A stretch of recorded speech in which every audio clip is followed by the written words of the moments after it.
Yenye falsafa yake ya furaha na haki sawa kwa wote ndiyo niliyoisimamia mpaka sasa katika jimbo hili la Vwawa. Mkiangalia sehemu ya mabango yangu niliyoweka hapa mjini Vwawa yanasema dira mpya ya uwakilishi na maendeleo jimboni. Taswira hii ina mambo mawili makuu. Moja, dhana nzima ya uwakilishi. Katika jimbo hili kwa miaka 10 limekosa mwakilishi sahihi wa mawazo ya wananchi, isipokuwa limekuwa na mwakilishi wa serikali kwa wananchi.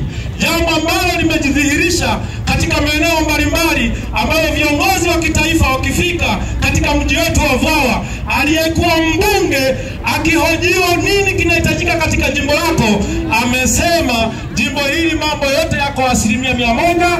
Wao wananchi wanadaiwa kupigwa kura tu.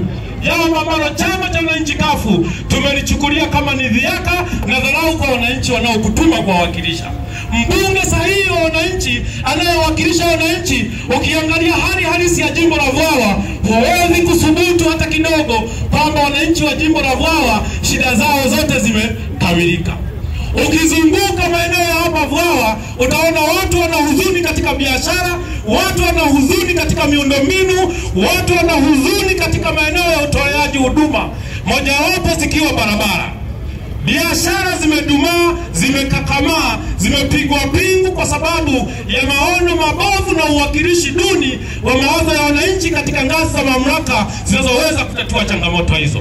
Mojawapo tu, ndugu zangu wananchi wa jimbo la Vwawa, ukitazama Vwawa ilivyokuwa wakati sisi tunazaliwa, ilikuwa mtu anatoka kwa baskeli Msia anakuja kupata huduma zake ama bidhaa katika soko la Vwawa. Anatoka Nyimbili anakuja Vwawa kupata huduma bila vikwazo. Baada ya kutungwa sheria mbovu kandamizi za mamlaka ya halmashauri ya mji mdogo wa Vwawa, watu wa vijijini wameshindwa kufika Vwawa. Mtu akikatisha na bodaboda aje apate madawa pale TFA, anakamatwa na pigwa pingo, anatozwa 50,000. Huyo mtu atarudi tena kesho.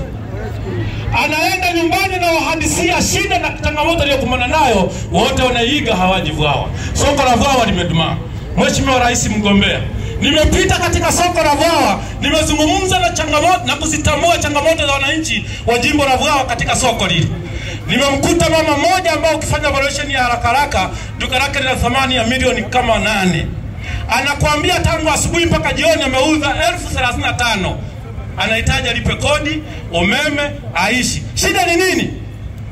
Huwezi ukafanya biashara eneo la mji ambalo haliruhusu wageni kuingia.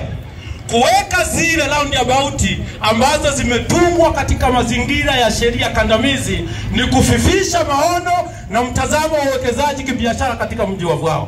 Mimi nawaahidi nitakapokuwa mbunge tarehe 29 mkiamka kwenda kupiga kura, sheria hizo kwanza ni kuziondoa. Ili watu wa Nyimbili waje, lazima uziondoe zile sheria, kwa sababu hata alama za roundabout haziko wazi, zinazuilia watu kuingia mjini. Lakini ili Vwawa iendelee na mji wa Vwawa uchangamke kibiashara, iwe ni eneo shindani na miji mingine, lazima tuanzishe miundombinu na kuiboresha kwa mfumo unaotakiwa kwa sasa. Nitahakikisha naanzisha barabara chini ya usimamizi wa TANROADS kutoka Harungu kuja Msia, kuja Isangu na Vwawa, ili magari ya mpunga kutoka Kamsamba yasilazimika kupita Mloo, yanyoke yaje Vwawa, yalete mpunga hapa, yalete watu hapa, wanunue bidhaa hapa, waondoke. Soko la Mloo limechangamka kuliko Vwawa kwa sababu ya urahisi wa watu kutoka Kamsamba kuleta hapa. Litaruhusu watu kutoka Msangano waje hapa, lakini sio kama ilivyo sasa. Hatukipita barabara hii, ukitoka hapa Ichenjezia ukataka kwenda Shango karibu na Mbozi Mission, hata kama mama na mimba ana ujauzito wa miezi 2, mimba itachomoka kwa miundombinu duni. Lakini ukimtazama mbunge wa jimbo hili, aliyekuwa mbunge, anasema jimbo hili halina shida. Adhabu yao wananchi wa jimbo la Vwawa ni kumpigia kura. Jamani, nizungumze hata kikwetu. Sio kudhalilishana huko, sio kuoneana na kudharauliana, kwamba sisi kazi yetu wakazi wa jimbo la Vwawa ni kusahisha tu, hata kama tunahitaji mawazo ya watu. Ipo changamoto katika uwakilishi, ipo changamoto katika maendeleo ya jimbo la Vwawa.